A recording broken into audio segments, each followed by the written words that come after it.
Assalamualaikum warahmatullahi wabarakatuh. Halo guys, berjumpa lagi dengan saya dengan Okta Bella Syuhada dengan NIM 203125568 dengan dosen Kemenku Bapak Nurdiansyah MPD. Saya dari Prodi S1 Statistika Universitas Riau. Baiklah, di video kali ini saya akan membahas tugas saya, yaitu tugas Pancasila, dengan materi yang berbeda, yaitu kali ini saya akan membahas tentang materi tentang demokrasi di Indonesia. Untuk pembahasannya dan penjelasannya, simak video berikut ini ya. Oke, dan jangan lupa di subscribe, like, and share. Baiklah, sini saya akan membahas dan menjelaskan tentang demokrasi di Indonesia. Pengertian demokrasi.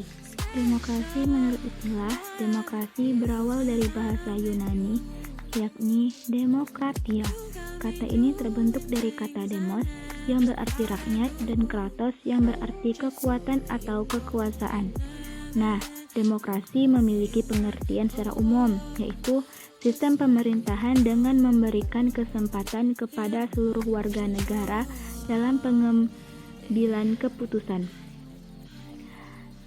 Ada beberapa para ahli membicarakan dan memiliki pengertian tentang demokrasi, yaitu Abraham Lincoln. Demokrasi adalah pemerintahan dari, oleh, dan untuk rakyat. Yang kedua, Charles Costello. Sistem sosial dan politik pemerintahan diri dengan kekuasaan-kekuasaan pemerintah yang dibatasi hukum dan kebiasaan untuk melindungi hak-hak perorangan warga negara.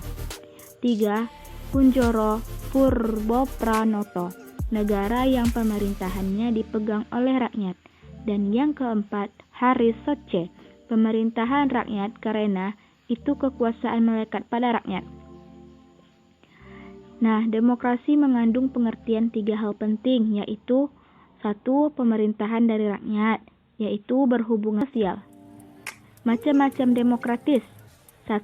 Atas dasar penyaluran kehendak rakyat, terbagi menjadi 2 bagian lagi, yaitu A. Demokrasi langsung, adalah paham demokrasi yang mengikut sertakan setiap warga negara dalam permusyawaratan untuk menentukan kebijaksanaan umum negara.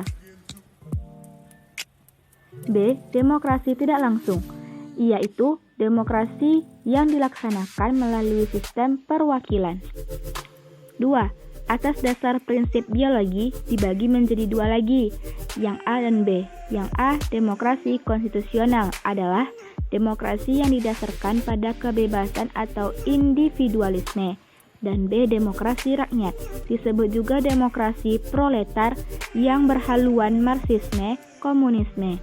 Demokrasi rakyat mencita-citakan kehidupan yang tidak mengenal kelas sosial. Nah, yang ketiga, atas dasar yang menjadi titik perhatiannya, terbagi menjadi 3 bagian. Yang A, demokrasi formal atau negara-negara liberal, yaitu demokrasi yang menjunjung tinggi persamaan dalam bidang politik tanpa disertai upaya untuk mengurangi atau menghilangkan kesenjangan dalam bidang ekonomi. Yang B, demokrasi material atau negara-negara komunis, adalah demokrasi yang menitik beratkan pada upaya menghilangkan perbedaan dalam bidang ekonomi. Yang C, demokrasi gabungan, adalah demokrasi yang mengambil kebaikan serta membuang keburukan dari demokrasi formal dan demokrasi material. Landasan demokrasi di Indonesia. Undang-Undang Dasar 1945 pada pasal 1 ayat 2 yang berbunyi, kedaulatan berada di tangan rakyat dan dilaksanakan menurut Undang-Undang Dasar. Nah, demokrasi Indonesia tersebut merupakan demokrasi yang konstitusional. Demokrasi Indonesia. Sistem demokrasi di Indonesia menganut demokrasi konstitusional, yaitu pemerintahan berdasarkan konstitusi hukum dasar.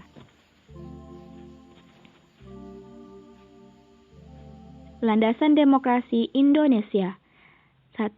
Alinea keempat pembukaan Undang-Undang Dasar 1945, khususnya bila keempat Pancasila. Sila keempat Pancasila. Penjelasan umum Undang-Undang Dasar 1945 khususnya tentang sistem pemerintahan negara. Prinsip negara demokrasi. 1. Pemilihan umum yang jujur dan adil. Kedua, pemerintahan berdasar peraturan perundang-undangan. Ketiga, partisipasi masyarakat dalam pemerintahan.